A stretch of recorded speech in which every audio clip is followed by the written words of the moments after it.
Magandang balita po ito mga kaibigan dahil post-bling lumaki ang bahay na gagawin ngayon para kay Carla, dahil ito sa mga nagpapakita ng interes na matulungan si Carla ng mga sponsor niya.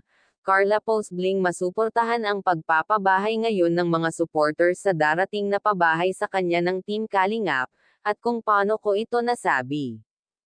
Yan po ang pang-uusapan natin ngayon sa videong ito.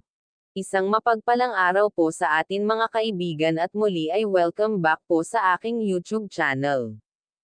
At bago po natin simulan ang videong ito ay gusto ko lamang shoutout ang ating mga minamahal na mga viewers at supporters.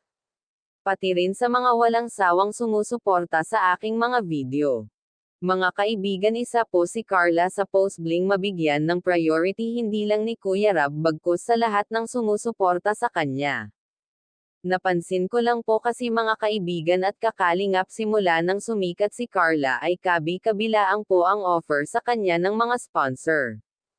At kung saan mga kaibigan ay magkaroon pa nga po ng usapan patungkol sa planong gustong agawin itong si Carla ng ibang vlogger dahil sa biglaang pagsikat nito.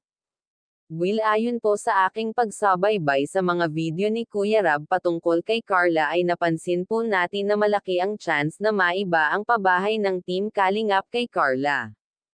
Pero hindi naman po natin sure kung iibahin ang bahay nito sa ibang Kalingap Angels na napabahay na ng Team Kalingap.